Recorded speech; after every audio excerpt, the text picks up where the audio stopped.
আশা করছি সবাই অনেক ভালো আছেন। আজকে বাড়িতে একটা বড় রুই আনা হয়েছিল। ভাবলাম আমি যেভাবে রান্না করি সেটা একটু আপনাদের সঙ্গে শেয়ার করি। তো চলুন, মাছটা ভালোভাবে কেটে বেছে ধুয়ে নিই পরিষ্কার করে। মাছটা বাছা হয়ে গেছে, এবার পিস করে নেওয়া হবে। মাছটা ভালো করে কেটে নিয়ে পরিষ্কার জলে ভালোভাবে ধুয়ে পরিষ্কার করে নেব।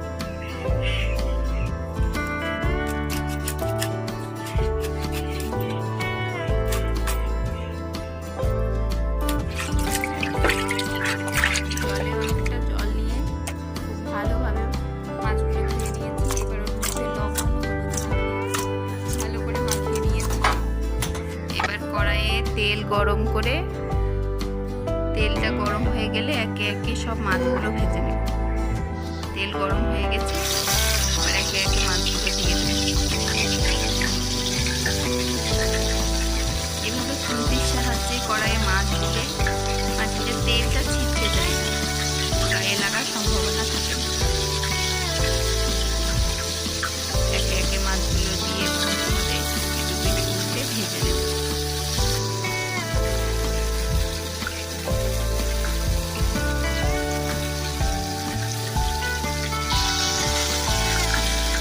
মাছের এই পিসগুলো মাছ থেকে উল্টানোই চাপের একটা ব্যাপার।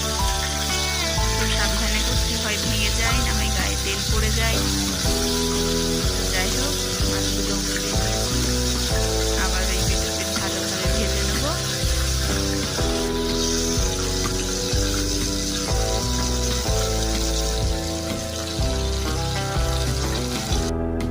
প্রথম ব্যাচের মাছগুলো ভাজা হয়ে গেছে, এবার একে একে মাছগুলো ভালো করে ভেজে নেব।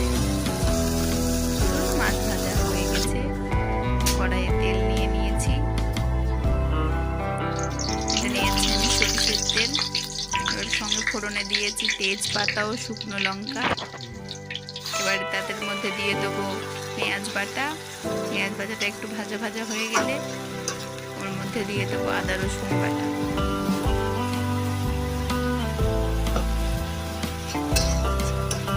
পেঁয়াজ ও আদা রসুন বাটাটাকে ভালোভাবে নাড়াচাড়া করে নেব, যতক্ষণ না কাঁচা গন্ধটা চলে যায় ততক্ষণ নাড়তে থাকবো।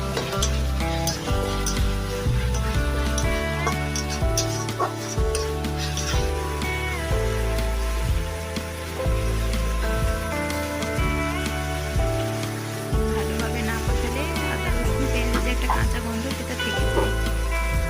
ভালোভাবে আদা রসুনের কাঁচা গন্ধ চলে গেছে, এবারের মধ্যে একে একে দিয়ে দেবো লবণ, দিয়ে দেবো হলুদের গুঁড়ো,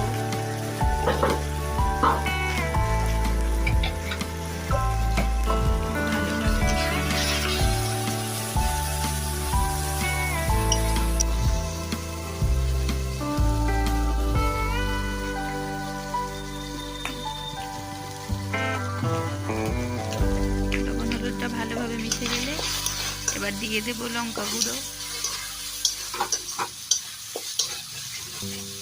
আবারও মশলাটা ভালোভাবে কষিয়ে নেব। মশলার গা থেকে যতক্ষণ না তেল ছেড়ে আসে ততক্ষণ মশলাটা কষিয়ে নেব।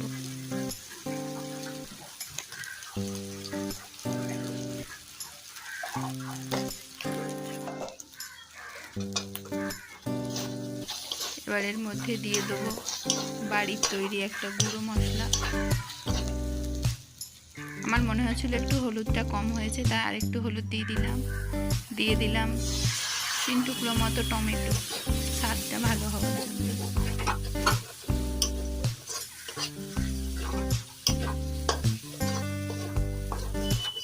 যাতে মশলাটা তলায় লেগে না যায় সেই কারণে একটু জল দিয়ে আবারও ভালো করে নেড়ে চেড়ে নেব।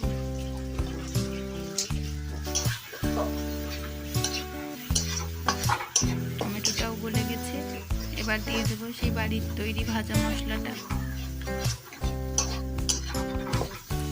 আবারও সব মশলাগুলো ভালোভাবে মিশিয়ে নেবো একসঙ্গে।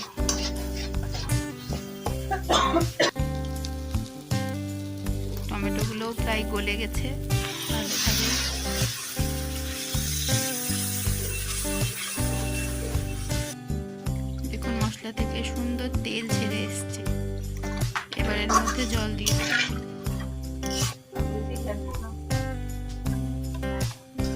আপনার ওই রোশনি আপনার ভালোভাবে রেগুলার যদি জলটা ভিডিও ফুটে ধরেন উঠলে দিতে লাগে ঝোলের মধ্যে তাহলে মাছগুলো দিয়ে দেবো।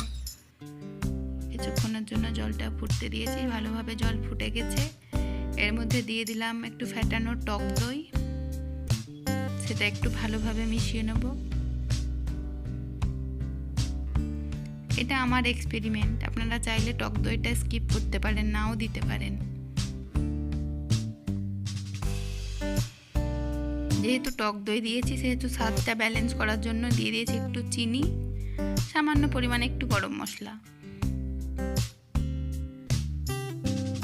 আবার একটু নেড়ে চেড়ে ঝোলটাকে ফুটতে দেবো। দেখুন ঝোলটা ফুটে উঠেছে। এর মধ্যে এবার একে একে মাছগুলো দিয়ে দেবো। দিয়ে দিয়েছি চেরা কাঁচা লঙ্কা, যে যেমন ঝাল খেতে পছন্দ করেন সেরকম দেবেন। এবার একে একে মাছ ভাজাগুলো দিয়ে দেবো।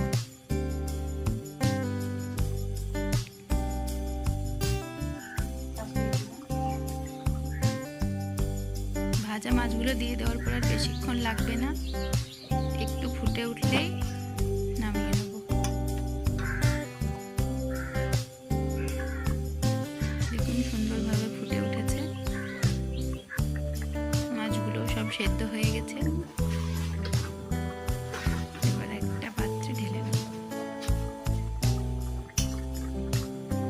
আপনারাও বাড়িতে ট্রাই করে দেখবেন, অবশ্যই ভালো লাগবে। যে যার মতো স্বাদ মতো নুন মেপে দেবেন। আমার মনে হয়েছিল একটু কম হয়েছে, তাই আবার একটু দিয়ে দিলাম। দেখুন কি সুন্দর লাল লাল ঝোলে দেখতে হয়েছে, মাছটা পাতলা ঝোল হয়ে অসাধারণও হয়েছে।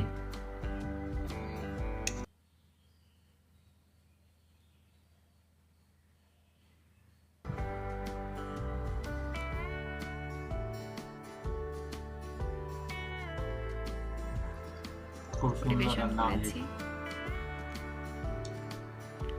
খেতে খুব ভালোই হয়েছে।